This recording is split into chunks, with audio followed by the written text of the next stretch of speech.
Seja muito bem-vindo à nossa Escola Bíblica Online. Nós adotamos a revista Compromisso, esta que se encontra em minhas mãos, da Convicção Editora. A Convicção Editora pertence à Convenção Batista Brasileira e esta foi criada para servir as igrejas batistas em solo pátrio. Nós já estamos no último trimestre de 2025, vamos adentrar para o livro de Amós. Vamos ter, na verdade, três lições para abranger o livro desse profeta. E hoje vamos então trabalhar sobre essa temática, assumindo uma atitude diante de uma terrível descrição. Nós vamos estar abrindo a Bíblia, deixando então aqui localizado, porque vez ou outra a gente vai se reportar ao texto bíblico e teremos condições de acompanhar e ver o que realmente a Bíblia tem a nos dizer.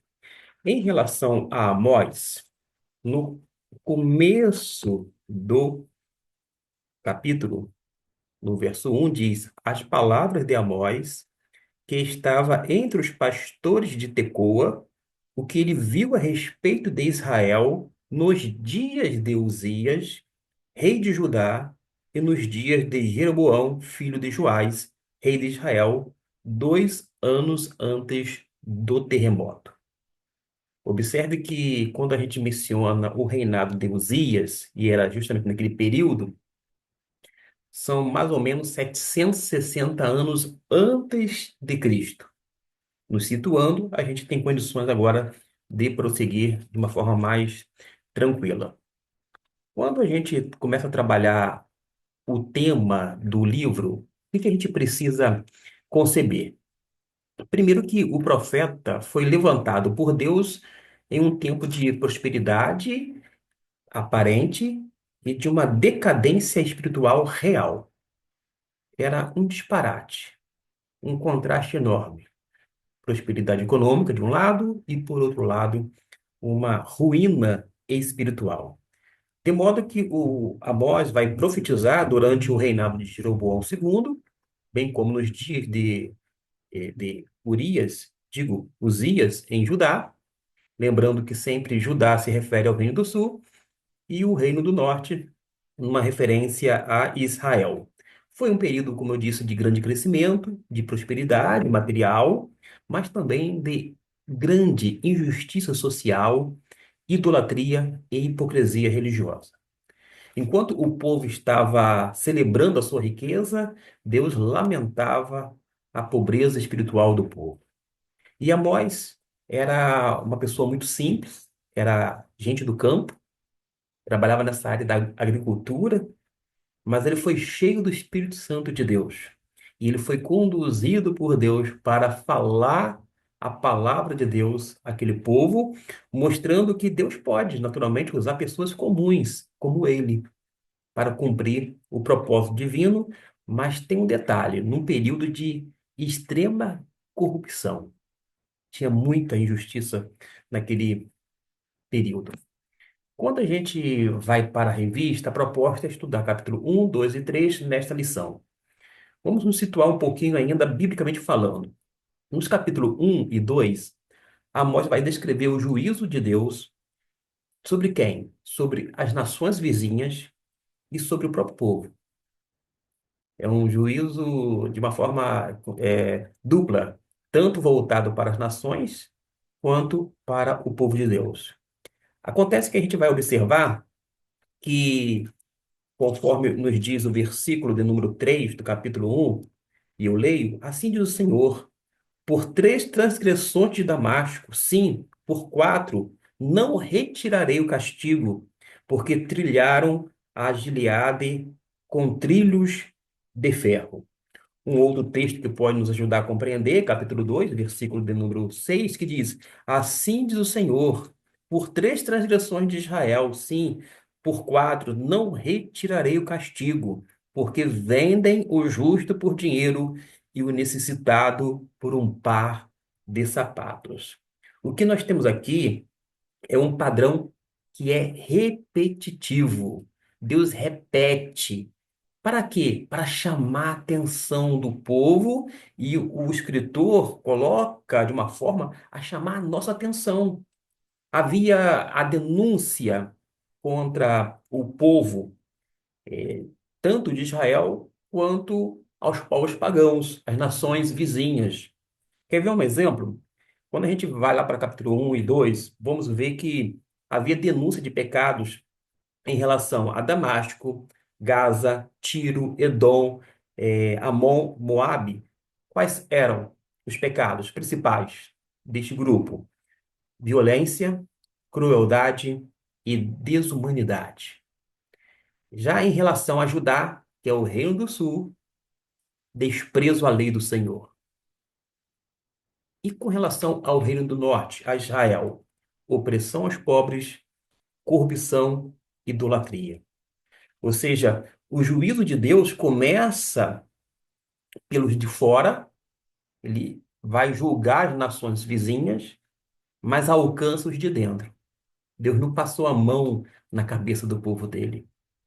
Ele puniu tanto os povos pagãos pelos seus erros, quanto o próprio povo. Ou seja, nós temos então que aprender bastante em relação à palavra de Deus, porque com Deus não se brinca. E Deus não deve favores a ninguém. Tampouco fica paparicando, bajulando o seu povo. Tanto é que a Bíblia diz que Deus castiga ou disciplina o filho que ama. Se Israel ficasse sem disciplina, era sinal de que Deus não tinha um pingo de amor por esse povo. Mas como foi uma nação santa, escolhida, Deus o amou, etc e tal, Deus disciplina. E ele pode fazer isto. Diante disto, a gente vai fazer uma leitura breve, conforme está na nossa revista, porque, tal qual o profeta Isaías, Amós está dentro desse contexto do reinado, né, de Uzias, de um lado, uma referência ao Reino do Sul, e Jeroboão, segundo o rei de Israel, Reino do Norte, portanto. O grande império assírio havia o quê? Derrotado os sírios. A Síria ficava perto daquela região bem próxima do norte de Israel, o que certamente gerou medo nas pessoas que estavam ali, como povo de Deus. A região de Samaria havia prosperado muito, como eu disse, tinha um período de grande crescimento econômico, muita prosperidade, e era justamente uma rota comercial que incluía Mesopotâmia, Síria, Israel e Egito, uma região muito cobiçada pelos grandes impérios, o que tornava muitas vezes as relações bem temerosas e tensas tanto na questão comerciais quanto diplomáticas. E às vezes havia muita promiscuidade. Eles faziam muita aliança política, e por conta destas alianças políticas, para se manter no poder, para não ser destruído, para não ser espalhado, para não ser feito cativo ou prisioneiro, eles acabavam fazendo alianças políticas, mas adotando a religiosidade dessas nações, desses povos, as quais estavam fazendo esses acordos. E por isso acabava que o arraial do povo de Deus absorvia muita coisa pagã por parte das divindades adoradas por essas pessoas que eram de nações as quais eram pagãs, sim, mas que naquele momento estavam fazendo o quê? Alianças políticas. Que preço? Às vezes as pessoas fazem alianças, não apenas no campo político, mas na verdade estão vendendo a sua própria alma. É um caso a pensar. Segundo o autor da revista, ao que nos parece, pelas denúncias feitas por Amós, Samaria prosperou muito, como de fato houve esse crescimento econômico, porque havia muitos palácios, casas de veraneio, de inverno, luxo e luxúrias incontáveis, o que levou o povo ao distanciamento da verdade, da humildade, da generosidade, enfim, do Deus verdadeiro. E a gente observa isso também nos dias atuais. Às vezes a pessoa não tem nada e ela se torna dependente cada vez mais e mais de Deus. Mas por algum motivo, até mesmo por ação de graciosa de Deus, ela vai prosperando, ela vai conquistando, Deus vai dando força, vai dando inteligência, condições, e ela começa a galgar algumas posições na sociedade, quando não, é uma pessoa tida de sucesso. Está com status quo na sociedade, olha, algo realmente maravilhoso. Todavia, ela começa a se afastar das coisas de Deus, do próprio Deus, da Igreja de Cristo, etc. e tal. Aí ela tem, de repente, num domingo, à sua disposição, casa na praia, apartamento, casa no campo, enfim, uma infinidade de escolhas para fazer, tudo isto no dia do Senhor. E ela, às vezes, vai se afastando de uma forma gradativa e cada vez mais e mais se torna distante daquilo que Deus até mesmo propôs. Porque o objetivo não é fazer que haja um afastamento. Existem pessoas que têm dinheiro, mas são completamente dependentes de Deus. Da mesma forma, existem pessoas pobres que não querem nada com Deus, estão distanciadas. E não depende esse distanciamento de Deus, de escolha que a pessoa faz. O autor vai mencionar um texto do Novo Testamento, quando Jesus declara que o quão difícil é para o rico entrar no reino dos céus. É difícil o rico entrar no reino dos céus? Sim, mas não é impossível, porque todas as coisas são possíveis para Deus. E isto vale, já que a salvação pela graça é tanto para os ricos quanto para os pobres. Deus não vai ter uma predileção por um grupo ou por outro por conta da sua condição social, mas sim por causa da sua necessidade espiritual. E há mazelas espirituais em todas as pessoas a despeito das suas condições, dos seus status sociais. E quando Deus vê e enxerga essa real necessidade, ele oferta, através da mensagem salvadora, a possibilidade da pessoa ter a sua vida transformada e obter não apenas a vida eterna, mas uma vida eterna que começa aqui, agora, com Cristo Jesus. Uma vida que vai ser duradoura para todo sempre. Uma vida que vai ser transformadora, porque o agente que é utilizado, que é o próprio Espírito Santo de Deus, vai promover mudanças significativas no ser da pessoa. Se não bastasse essa atitude diante de si mesmo e do próximo, Israel estava completamente devotado a Baal e demais deuses das terras. E quando se via em lutas de dificuldade, além de não se humilhar diante do Deus único, fazia alianças com deuses dos povos invasores. Realmente um quadro tenebroso. São aquelas alianças políticas para se manter de pé, para não sofrer um abalo tão grande na questão militar, bélica, econômica, etc e tal, eles faziam alianças. Era uma barganha, era uma toma lá da cá. Tá bom, a gente vai fazer concessões, a gente vai receber isto, e vai dar em troca isto, e etc e tal, mas acabava tendo uma amálgama, uma mistura muito grande nesse quesito de religiosidade. E assim temos neste livro, de Amós, uma descrição terrível e completa daquilo que não devemos fazer. A primeira coisa que aborda dentro da questão do tópico é que não devemos perder oportunidades. E alguém vai dizer, por causa de quê?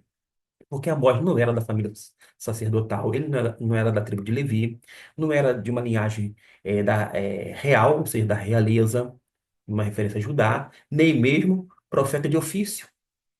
Era pastor, era homem do campo, homem simples, provavelmente um comerciante que conhecia todas aquelas rotas e os diversos lugares e pessoas, o que fica claro ao lermos que ele vai dar vários detalhes, vai fornecer várias regiões, Síria, Israel, Judá, Filístia, Tiro, Edom, Amon e Moabe. Ou seja, era uma pessoa que conhecia aquelas cercanias, aquela região todinha. Talvez por conta dessa sua função de como um comerciante nessas rotas de comércio. E ele também não era sacerdote por ofício, não era profeta por vocação, era o que chamamos nos tempos atuais de bivocacionado. Atuava em sua profissão, que era pecuária, e em suas idas e vindas anunciava a palavra de Deus com determinação, conteúdo, propriedade e coragem. Uma coisa fica clara: Amós anunciava tão somente a palavra de Deus. Ele tinha uma mensagem e não era dele, era do Senhor. Hoje em dia, muita gente quer se arvorar a ser ministro da palavra de Deus, mas tem muitas opiniões a partir do púlpito. Tem muitas ideias, muitos insights e pouca palavra de Deus no sentido de conteúdo. E o que a igreja precisa é de conteúdo, é palavra de Deus. A gente não precisa ficar emitindo nossas opiniões, os nossos achismos, as nossas ideias, por mais mirabolantes e boas que sejam, mas nós precisamos tão somente pregar a palavra de Deus e, sobretudo, anunciar Cristo Jesus. O texto prossegue dizendo que nem todos os chamados São chamados para serem apóstolos, profetas, evangelistas e pastores, mas todos, e a nós, entendem isso como propriedade. São chamados, empoderados para serem testemunhas de Cristo. Esse termo aqui, empoderado, está no contexto de receber poder. Você recebe o poder não para ser uma pessoa de destaque na sociedade. Você não recebe poder para ser uma pessoa bajulada em torno dos irmãos em Cristo. Pelo contrário, você recebe poder, que é uma capacitação dada pelo Espírito Santo para ser testemunha de Jesus. E como tal, você precisa falar dele, anunciar dele. E as pessoas precisam ver Cristo na sua vida e não apenas na sua palavra. Amós, ele não se envergonhava da sua profissão, ele não esconde do mundo e não se escora na religiosidade de sua época, embora não sendo profeta, não sendo sacerdote, não tendo essa liagem, digamos assim, especial, como ele, uma pessoa comum, foi chamada por Deus, ele vai cumprir aquilo que Deus falou e colocou em seu coração, colocou na sua boca, e ele vai ser a boca de Deus naquele momento de grande diversidade, digo, adversidade. Portanto, a gente precisa observar que aquela sociedade era extremamente corrupta, muita, mas muita injustiça social mesmo. Mais uma vez, nem todos vão largar suas profissões para viver exclusivamente do ensino e da pregação da palavra. Na verdade, sabemos que estes são poucos. Se olharmos aqui, ele faz um comparativo para as 12 tribos de Israel, o Eterno, isto é, Deus, separa apenas uma para o serviço sacerdotal, algo em torno de apenas 8% da nação constituída. Separada, santa e exclusiva, viverão para as rotinas do grupo, digo, do culto. As demais tribos, ou seja, 92% das pessoas deveriam cuidar das demais rotinas sociais. Contudo, o que aprendemos é que o serviço do templo e o da agricultura, pecuária, etc. e tal, administração, comércio, segurança, também devem ser realizados com o mesmo zelo e reverência. Tudo que vier às nossas mãos, a gente tem que fazer da melhor maneira possível. E, tudo a gente tem que fazer para a glória de Deus e etc. e tal. Com relação a essa questão de não devemos perder a oportunidade, eu não posso deixar aqui passar essa oportunidade de dizer ao professor de GBD, ao secretário, ao diretor, ao aluno, que Amós vai nos lembrar que Deus oferece chances de arrependimento. Mesmo as nações pagãs são julgadas porque sabiam o que era certo e o que era errado. Da mesma forma, Deus continua nos chamando a aproveitar o tempo da graça, e cada oportunidade ignorada é uma porta fechada pela indiferença. Agora, vamos para um outro tópico, porque diz aqui que não devemos rejeitar a lei do Senhor. É o que estava acontecendo principalmente em relação a Judá, Reino do Sul. Porque Judá foi condenada porque rejeitou a palavra. Isso mesmo. Deu de ombros, não quis saber da palavra de Deus. Na verdade, essa rejeição nada mais é do que um desprezo à revelação de Deus. E o desprezo à revelação de Deus é o início da ruína espiritual. Quando nós deixamos a palavra de Deus e seguimos as nossas ideias, os nossos achismos, as nossas opiniões, as nossas ideologias, nós estamos caminhando para a ruína espiritual. Porque a Bíblia, que é a única regra de fé e prática. Rejeitar a palavra é também rejeitar o próprio Deus. Não tem como rejeitar a palavra e não rejeitar Deus. Porque quem confia na palavra de Deus está automaticamente confiando em Deus, o Deus da palavra. Quem ouve sem obedecer é desonrar a Deus. A gente está rejeitando, está desonrando a Deus. De modo que nós aprendemos que quem abandona a palavra de Deus, abandona também a presença de Deus. O que a gente aprende então, meus irmãos? Que devemos cultivar amor pela palavra, leitura diária e obediência concreta. É isto o que a Bíblia nos ensina. E tem uma listagem aqui de itens que desagradam ao Senhor e o fazem rugir desde Sião e que levam o Eterno a castigar os povos vizinhos. Crueldade de sírios e filisteus, falta de compaixão e perdão, irreverência, corrupção, injustiça social, promiscuidade sexual. Contudo, a Judá, que estava rejeitando a palavra de Deus, o povo que fazia parte da aliança inicial do povo, constituído do reino sacerdotal, A reprimenda é outra, de maneira muito mais clara, e diz respeito à palavra. E Amós 2, versículo 4, está aqui projetado, ficou um tanto embaçado. Na verdade, quando eu fiz o escaneamento, foi nas pressas e acabou ficando dessa maneira. Eu peço até desculpa ao irmão, à irmã que me acompanha, mas farei a leitura desse versículo 4, capítulo 2, na minha versão, que diz assim: Assim diz o Senhor. Por 3 transgressões de Judá, sim, por 4, não retirarei o castigo, porque rejeitaram a lei do Senhor e não guardaram os seus estatutos. Antes se deixaram enganar por suas próprias mentiras, após as quais andarão seus pais. Ou seja, é isso que Deus diz. E o autor da revista vai dizer que, logicamente, o Eterno não se agrada de nenhum dos itens citados às outras nações. Mas em relação a Judá e Israel, que era o povo, eles deveriam ter um outro comportamento, mas era até pior, porque não conhecia a palavra, porque os outros povos pagãos, de uma forma direta ou indireta, não conhecia Deus, não se relacionavam com Deus, com a palavra dele. Mas Israel e Judá não, tinha a palavra de Deus, eles estavam debaixo do pacto, da antiga aliança, ou da primeira aliança. Não é à toa que Jesus vai dizer: o servo que conhecia a vontade do seu senhor e não se preparou, nem agiu conforme a sua vontade, será castigado com muitos açoites. Mas o que não conhecia e fez coisas que mereciam castigo, será castigado com pouco açoite. A quem muito é dado, muito será exigido. E a quem muito se confia, mais ainda se pedirá. Ou seja, em relação ao povo de Deus, a nossa responsabilidade é muito maior e o juízo muito mais intenso, por conta de que, quer queira ou não, nós temos conhecimento da palavra de Deus. E às vezes nós agimos pior do que uma pessoa descrente. É muito fácil emitir juízo sobre os comportamentos éticos e morais fora do arraial evangélico. Mas cá entre nós, eles sequer conhecem a Deus, eles podem ouvir aqui e acolá, mas eles não são parte do povo de Deus, eles não pertencem ao Senhor, eles não têm a Bíblia como única regra de fé.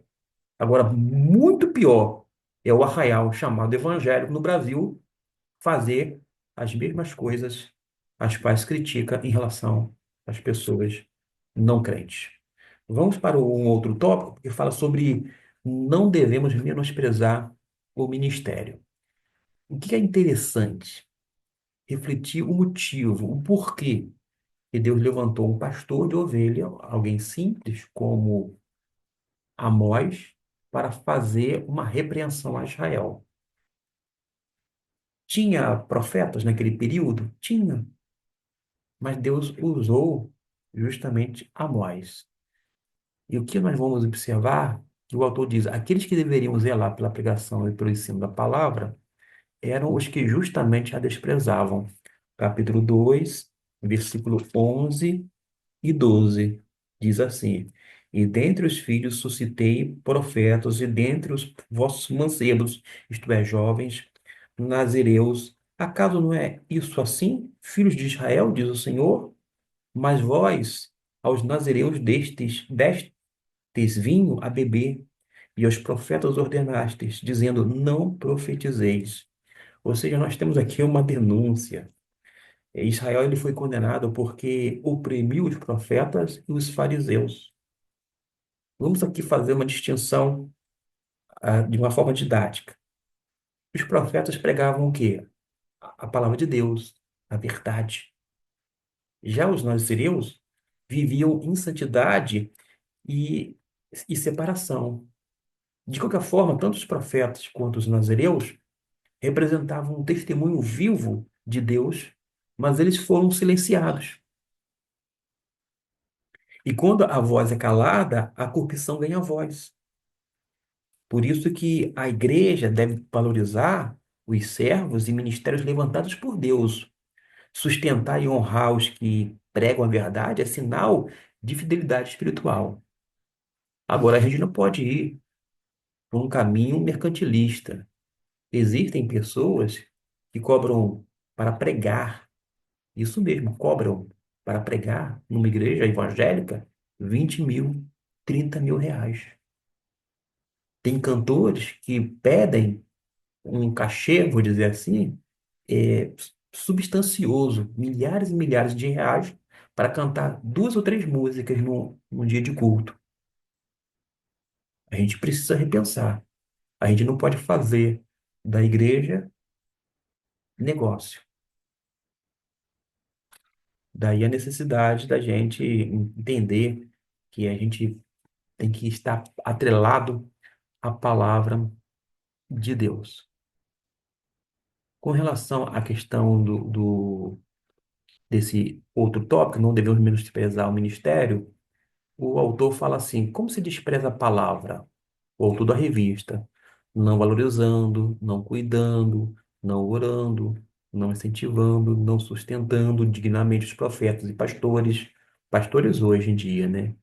Não havia os pastores como nós concebemos à luz do Novo Testamento, mas havia pastores, né, que conduziu no sentido ministerial, tá bom? E mais, falando mal da igreja, da fé, da pregação, do culto em casa, na mesa com os filhos, crianças, adolescentes, na rua, trabalho, escola, com amigos não cristãos, etc. e tal, ele vai dizer várias coisas aqui, como a gente acaba é, minando o próprio ministério, as coisas concernentes à igreja de Cristo Jesus. Mas eu vou já adentrar para esse próximo, que fala sobre a comunhão. Não devemos abandonar a comunhão. A atitude de Israel em abandonar a Deus, o culto e a sua palavra, e muitos hoje, é completamente ilógica. E mais, uma vez, tanto para Israel quanto para a igreja, quando há lutas, dificuldades, guerras, escassez, etc., separam-se do Senhor. Aqui o autor falou que parece mais uma espécie de Alzheimer espiritual. Esquecemos de que quem é Deus em nossa vida, esquecemos de onde Ele nos tirou, esquecemos dos livramentos, esquecemos do perdão, abandonamos o único que pode nos livrar, o único que de fato nos ama.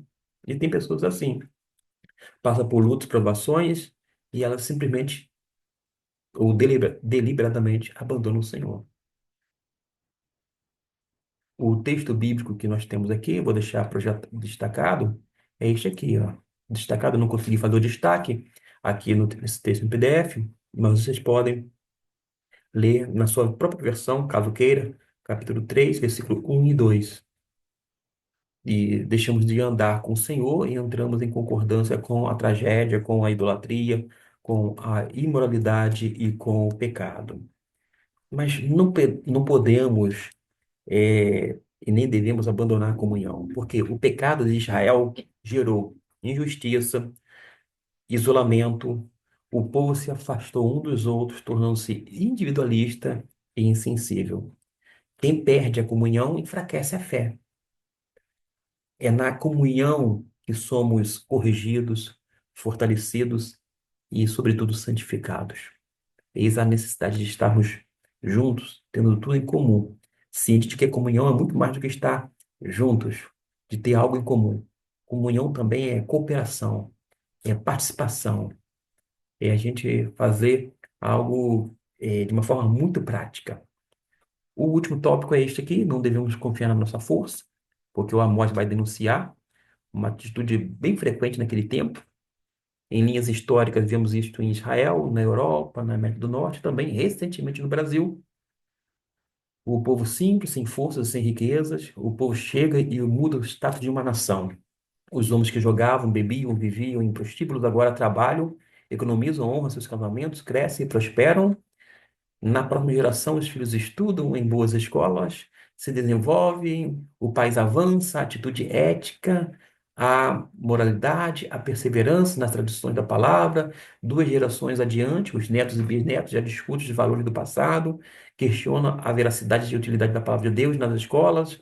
Família, economia, sociedade iniciam uma decadência ética, moral e espiritual. Enquanto as casas são pequenas e simples, o povo tem uma disposição espiritual. Quando os palácios são erguidos, equivocadamente assumem as rédeas de suas vidas e já não mais precisam dos conselhos da palavra de Deus. Tem muita gente assim. Depois de um sucesso, de ter um boom na vida dela, e ela está lá no topo, Deixa todas essas coisas, todos os princípios, a palavra, etc. e tal. As casas de marfim, os palácios e as fortalezas humanas não podem deter a mão do Senhor. Vamos para as considerações finais e, sobretudo, algumas aplicações. Primeiro, que Deus levanta pessoas comuns como Amós para confrontar o nosso tempo. São vozes simples, mas com mensagens poderosas. Poderosas porque são mensagens da parte de Deus. Porque as pessoas simples, as quais eu estou falando, não têm outra mensagem a não ser a do Senhor. Além disto, o juízo de Deus é real. É tanto real quanto imparcial. Atinge nações, líderes e igrejas. A verdade é que a genuína espiritualidade é demonstrada na justiça, na obediência e no amor ao próximo. Daí necessitamos de quê? Assumir uma atitude diferente, de frente, firme, no tocante ao arrependimento. Uma atitude de vigilância, de fidelidade. Fidelidade a quê? A palavra de Deus, ao próprio Deus, consequentemente. E temos aqui a descrição, a conclusão, que são as considerações finais, mas diante daquela temática de uma descrição terrível que Amós fez em relação às nações no tocante ao pecado, Deus nos chama a assumir uma postura santa e vigilante. Assim como Amós, sejamos fiéis à palavra de Deus, mesmo quando ela confronta. Que a nossa atitude seja de confronto, mesmo diante da corrupção, da injustiça, que ela seja firme espiritualmente falando, que seja obediente e que tenhamos temor ao Senhor. Tem o versículo 8 do capítulo 3 que diz: Quem ouve o rugido do leão não pode ficar em silêncio. Esta é a versão. Bramiu o leão, quem não temerá? Falou o Senhor Deus, quem não profetizará? De modo que a gente tem muito que aprender com a palavra de Deus. Esta é a primeira lição em relação a Amós. Temos mais outras duas e você pode acompanhar conosco aqui. Lembrando sempre que no início da semana eu posto os vídeos e você tem alguns dias para poder aproveitar, quem sabe, algumas informações, alguns dados, algumas referências que são passadas aqui, para que você possa fazer o seu próprio estudo, a sua leitura, a sua meditação, porque o importante é que você entenda que o Cantinho de Reflexão Teológica, dentro dessa playlist da IBD, nada mais é do que um auxílio, mas não substitui a leitura, a meditação, o estudo e a pesquisa bíblica. Deus abençoe rica e abundantemente a sua vida.